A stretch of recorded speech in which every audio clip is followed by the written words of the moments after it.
Thank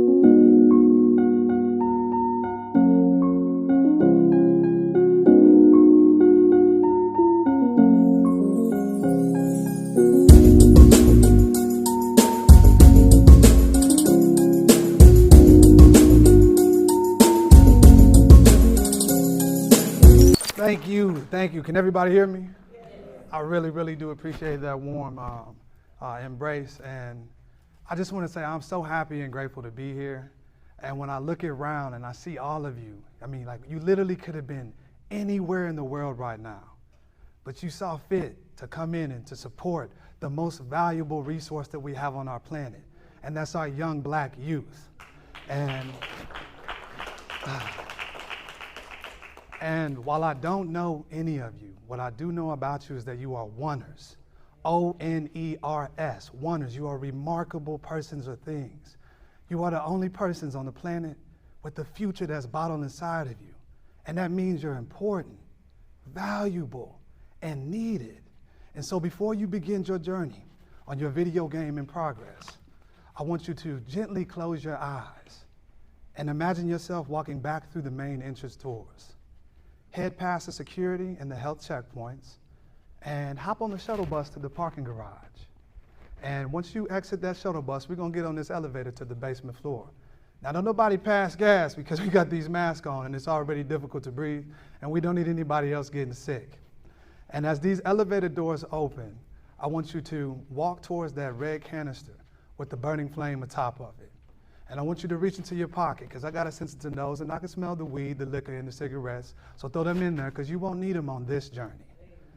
Now, I want you to reach into your other back pocket. You got to reach, but you got to reach and get down deep. James Brown used to say, I got to get down, but I got to get in deep. So you got to reach down deep, and you got to remove that negative self-image, your self-limiting beliefs, and your fixed mindset, because these issues will prevent you from developing the character that you need to play the game, prevent you from advancing to the next level, and prevent you from overcoming what seems to be impossible.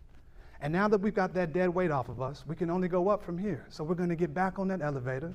We're going to take it to the top floor. We're going to re-enter that shuttle bus, and we're going to take it back to the main entrance. We're going to head to the security. And yes, you do have to go through the health checkpoint. Who said, can we go through the health checkpoint again? Absolutely. Because no one could have imagined the depths of chaos that the coronavirus brought our world. Over 185 million confirmed cases, 160 million people that live to tell the horrors of the Great Escape, and 3,993,486 grandmas, grandpas, mothers, fathers, sons, daughters, brothers, sisters, aunties, uncles, nieces, nephews, cousins, and friends, loved ones that we will never touch, see, hear, smell, or your grandmother's favorite dish that you will never be able to taste again. And all of it is so hard to believe, but it's true that according to the CDC, the leading cause of death in America is unintentional injury, but suicide is number 2. But wait, there's more. That's for people ages 10 through 34. And I believe that these results show that people would rather live in a different world than play the game that they can't escape from. Life. Your life is a video game.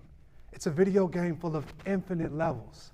Each level has a different boss, and each boss requires a different strategy. But you are equipped with infinite strategies. Remember that. You see, a video game electronically manipulates an image produced by a computer program to be displayed on a screen. Your brain acts as a computer that carries out the instructions of your thoughts, which lead to feelings. Feelings lead to actions, and actions produce results that are displayed as your life in real time. And most games are so large that they're broken up into multiple levels. So only one section or portion of the game needs to load at a time. For instance, you started off in pre-K, then you went to kindergarten to elementary to middle school to high school to college, or further in your education, so on and so forth. Your education never stops. It doesn't end here. And I want you to look around. I want you to think about the level that you're on. Look at all these people that are here supporting you. Think about what it took you to get here. Now, while you may not have liked some of their tactics, the way that they talked to you and what you had to go through to get here, but they did their job. Their job was to get you to this point alive. But the rest of that journey is up to you. Bob Proctor said that change is inevitable, but personal growth is a choice. So what does that mean?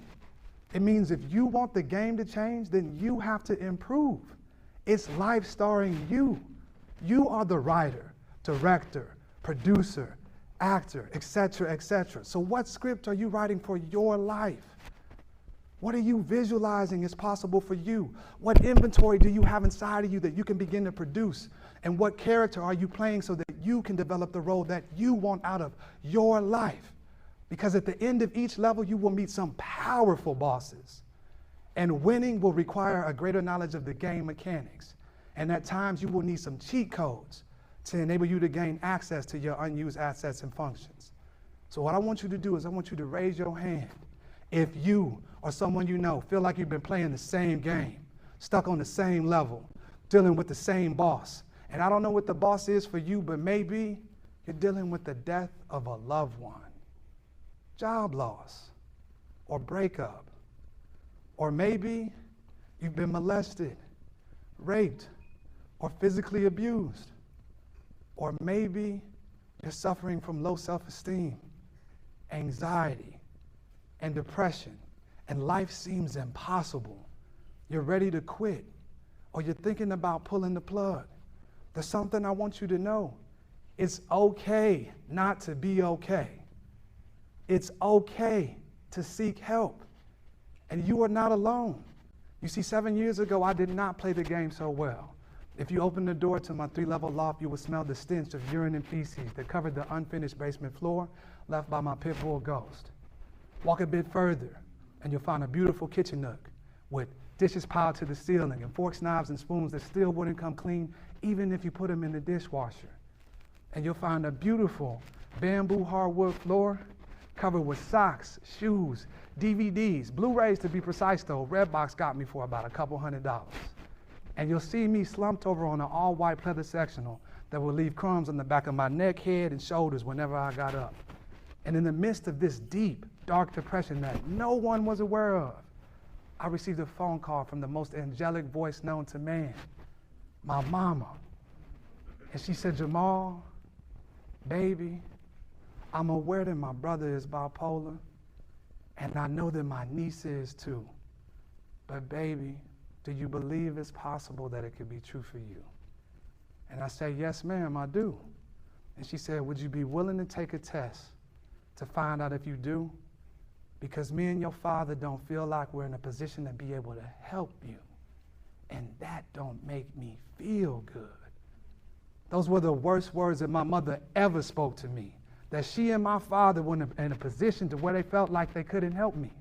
And in that moment, I made up my mind. I said, there's got to be a better way to play. Remember that. It's got to be a better way to play. And so I found myself in my childhood home, 523 Aladar Drive, the red brick house with the maroon shutters, the perfectly angled grass with the Steve Harvey lining, and shrubs that looked like they were manicured by Edward Scissorhands himself. My mom and my daddy had that yard tight, y'all. And I'm in that basement playroom playing my favorite game, Sonic the Hedgehog. And I'm flying through the levels, collecting all the coins, and I'm whooping all the opponents. But no matter what I do, when I get to that final Sky Zone level, Dr. Robotniks will beat the brakes off of me. I'm talking ooh-wee and Humpty Dumpty knots. I'm talking playing the game until the game runs hot. So hot that you would have to take the cartridge out, put it in the freezer for 15 to 20 minutes, and then plug it back in. Only to find myself repeating this process time and time again. The definition of insanity. Remember this, the lesson will be repeated until it's learned. And so eventually I got so frustrated that I threw the controller, and then bam, the cabinet door flung open. And there it was. It had been sitting there all alone, just waiting to be used. The game genie. Infinite access to unused assets and functions. I'm talking invulnerability, level skipping, unlimited ammo, a better way to play. And so I decided to plug in. And I went and I saw that counselor, and what that counselor revealed to me is that I was not bipolar, but I was in a severe manic and depressed state. You see, I had experienced some severe levels of trauma throughout my life that I suppressed. And that suppression with no outlet grew into anger. And that anger over time developed into rage. So while I saw her for a course of time and I felt good, I knew once I overcame that rage that I would feel better. And so I decided to plug in again, and I found a cognitive behavioral therapist that looked like me. And the first thing that brother told me, he said, you are a oner. O-N-E-R, a remarkable person or thing. And then about a month later, he asked me a question I never heard of in my life. He said, who are you? Now, I'm upset because I'm looking at him like, brother, I've been seeing you the last month or so. You asking me who I am. I'm Jamaal Mitchell. He said, that's your name. That's not who you are. And I said, well, I'm an advertising and marketing specialist. He said, that's your occupation. That's not who you are. And it literally took me over a month to discover the answer to the question. And it came from within. It didn't come from without. The day before I walked into that session, a month later, I heard a voice tell me that I was God's favorite channel for his children. And he said, well, what does that mean? And I said, there's some places I've been going, some friends I've been choosing, some substances I've been abusing that are no longer a good fit for me.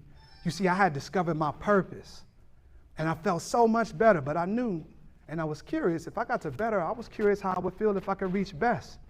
And so then I found a specialist who revealed to me that I had OCD, but he taught me that I could choose what I obsessed over. So I became obsessed with becoming God's greatest version of me. So what do you believe? Do you believe that you can see the forest through the trees? Do you believe that you can do the difficult immediately? Do you believe that impossible is possible? It takes just a bit longer. Do you believe that if you use the game genie, that your game could get stronger? Because I do. I believe I'm an eagle with the heart of a lion and the swag of a peacock. And if you can't see the forest through the trees, then you should ascend until you can see it from the treetops. And the next time you meet that test, just remember to never let it rest until your good becomes your better and your better becomes your best. I'm Lib and Said's son. I'm Shaka's brother. I'm Jackson's daddy. I'm like no other. It's a pleasure to be here. It's an honor to serve, and I hope this message was well deserved.